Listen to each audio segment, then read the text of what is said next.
Sejam bem aceitas as palavras de minha boca, meditado do meu coração perante a tua face, ó Senhor, rocha minha e redentor meu.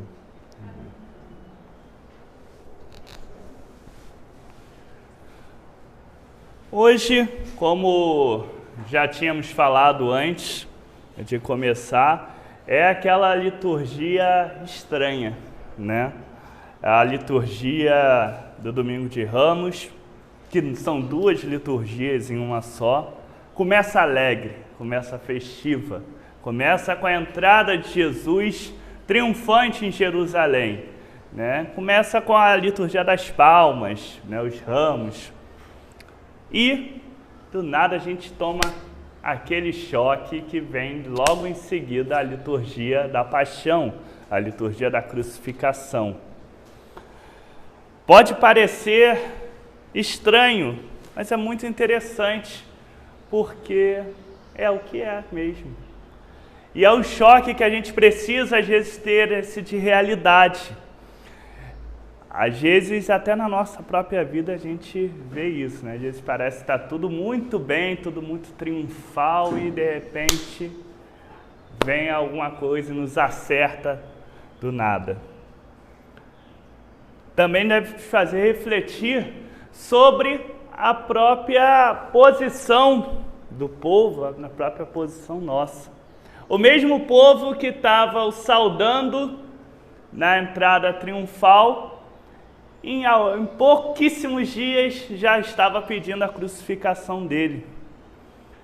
Às vezes, se as coisas não correm exatamente como as pessoas querem, né, tudo é jogado fora, né, tudo é jogado para escanteio. É interessante nós notarmos também que a crucificação, e é sempre bom a gente lembrar, porque hoje em dia, em 2023, a gente perde muito essa dimensão do que era a crucificação. A crucificação foi um dos métodos mais bárbaros, mais cruéis que existiram de matar, que era uma morte bem lenta e agonizante para uma outra pessoa. Além dela ser feita sempre em lugares altos, bem públicos, porque a ideia era deixar bem de exemplo. Era a humilhação total da pessoa, também de toda a comunidade, e deixar de exemplo, né?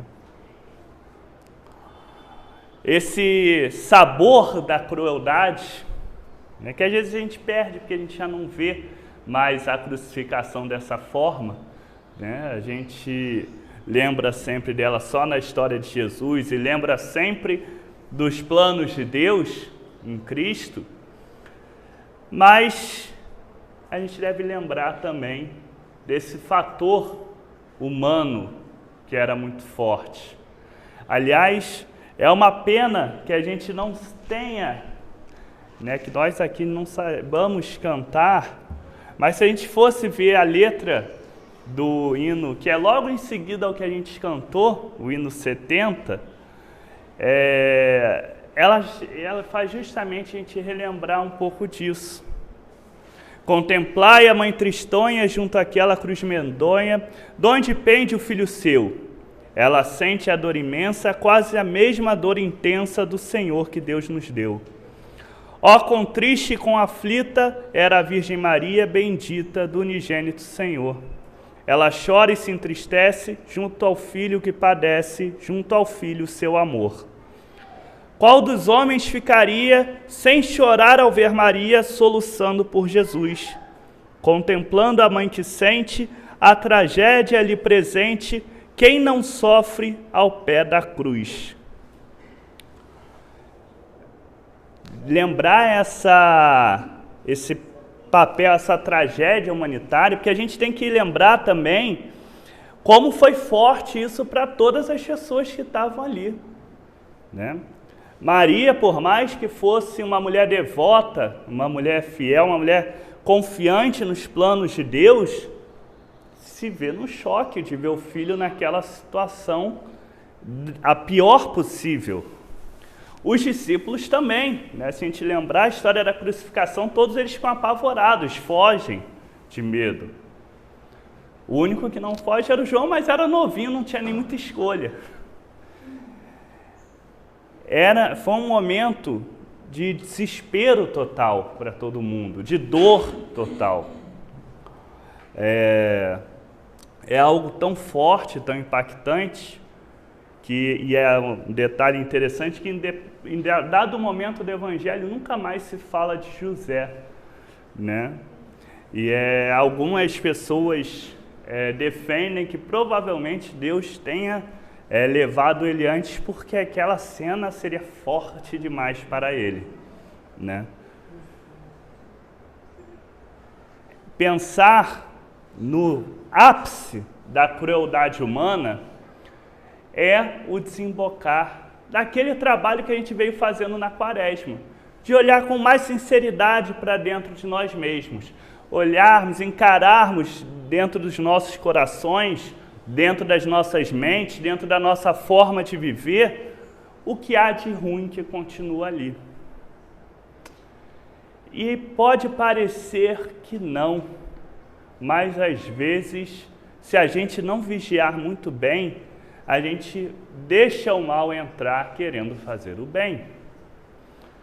Aquelas pessoas que pediam a crucificação de Jesus eram pessoas zelosas, pessoas religiosas, piedosas, mas que utilizaram de forma equivocada e deixaram a oportunidade de fazer o bem para fazer o mal. Quando a gente chega na crucificação, a gente chega nessa barbárie, nós devemos também chegar a um momento, o ápice do exame a nós mesmos. Será que há algo dessa multidão em cada um de nós? A gente vai ter que sempre se analisar, a gente vai ter que estar sempre observando, porque se a gente dá mole, né, a gente acaba se deixando levar pelo mal que está rondando. Quem não sofre aos pés da cruz? Foi a frase que a gente fechou ali, né? A estrofe daquele hino, não está falando. Contemplar a crucificação, lembrar que Jesus tomou sobre si as nossas dores, que Jesus é Deus se fazendo homem para sofrer como um de nós, para levar sobre si as nossas dores, nossas transgressões, é um sentimento que deve ser mesmo um pouco confuso. Por um lado, é claro que ficamos gratos e felizes pelo amor imenso de Deus a chegar a esse limite extremo. Por outro, há um momento de culpa, né? De nós reconhecermos que, de alguma forma, aquilo ali também foi por nós. Essa divisão é natural. Não deve nos fazer, né, desesperar, mas deve nos fazer olhar agradecidos para o sacrifício de Cristo, tomar a nossa própria cruz, tomar a missão que Deus deu para cada um de nós e ir e fazer e cumprir. Nós entendemos que a salvação vem pela graça de Deus, que Cristo já nos redimiu. Mas nós temos a escolha de seguir de uma forma que torne esse sacrifício em vão, entre aspas, ou de uma forma que faça jus ao que Cristo fez por nós. É isso que nós somos chamados. Porque também, apesar de essa liturgia ser estranha de hoje, né, que começa no ápice e cai, a gente já sabe que essa história tem um outro final. A gente já sabe que esse não é o final ainda, né? A gente sabe que tem ainda a ressurreição para acontecer. Então nós temos a certeza de que ao longo da nossa vida nós temos esses altos e baixos, nós temos os nossos momentos de queda e de elevação. Nós temos os momentos de dificuldade, mas temos os momentos que vemos plenamente o amor de Deus. E aliás, devemos ver sempre o amor de Deus no momento de dificuldade e no momento de triunfo, né? Eu acho que foi no domingo passado, ou foi no outro, que eu cheguei a falar que existe um tipo de sofrimento que é bom. Não pelo sofrimento em si, é claro, sofrer em si é ruim, mas é quando a gente aceita partilhar a dor do outro, né? Quando a gente olha o sofrimento do outro e já não sente mais nada, é um alerta muito grave.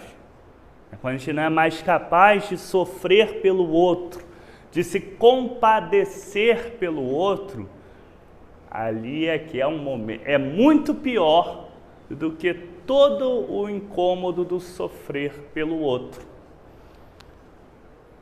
Cristo sofreu pelo outro, pelos outros, e nós, aos pés da cruz, também sofremos olhando aquilo. Olhamos como num espelho para as nossas próprias dores, para as nossas próprias aflições e para as dores e aflições do nosso mundo. Porque nesse exato momento, a gente tem muita gente sofrendo. A gente ainda tem muita maldade acontecendo no mundo. Tem muita crueldade por aí, né? Nesse exato momento, ainda tem gente colocando lá os seus pregos na cruz, porque o sofrimento de Cristo é o sofrimento de todos nós, é o sofrimento da humanidade. Tem uma parte lá na Bíblia que ele fala que aquilo que fizesse aos pequeninos estavam fazendo a ele mesmo. Aquilo que é feito às pessoas é feito a ele. E infelizmente a gente ainda tem. Nosso mundo ainda geme, né, como em dores de parto. A gente ainda vê muita maldade acontecendo. E cabe a nós que optamos, que demos o nosso sim a Jesus, seguir o caminho dele. No mínimo, o que podemos fazer é nos compadecer. É não fecharmos os nossos corações à dor do nosso próximo, ao sofrimento do nosso próximo, seja em que situação for. A gente tem pessoas nesse exato momento sendo vítimas de violência, pessoas com fome, né? Pessoas pelas ruas, pessoas presas a diversos vícios, pessoas enfermas, pessoas enlutadas. E pelo menos uma coisa a gente pode não ter nada para oferecer, nada material, pode não ter o dom de uma boa oratória para aconselhar, para acalmar aquela pessoa, mas o nosso coração a gente tem para oferecer. Partilhar o sofrimento do outro, né? É isso que é nós vivermos de uma forma digna, de uma forma que faça jus ao sacrifício de Cristo por toda a humanidade, seguirmos os passos dele. É isso que é fazermos, tomar a nossa cruz. Que esse domingo da paixão nos inspire a ter, sim, a gratidão, sim, o amor a Deus, sim, reconhecer esse amor dele por nós de forma tão extrema, mas que também, principalmente, nos faça lembrar que aquelas bênçãos que recebemos, também somos chamados a abençoar os próximos. Somos chamados. Se Ele partilhou conosco as nossas dores, nós também devemos buscar partilhar do próximo. Devemos continuar abertos, pelo menos no nosso coração, para o sofrimento do outro. Porque certamente, quando tivermos todos os corações transformados e renovados dessa forma, nosso mundo vira um paraíso, né? Aí nosso mundo realmente vive dentro do que Jesus nos ensinou. Que Deus nos fortaleça cada vez mais nesse amor ao próximo.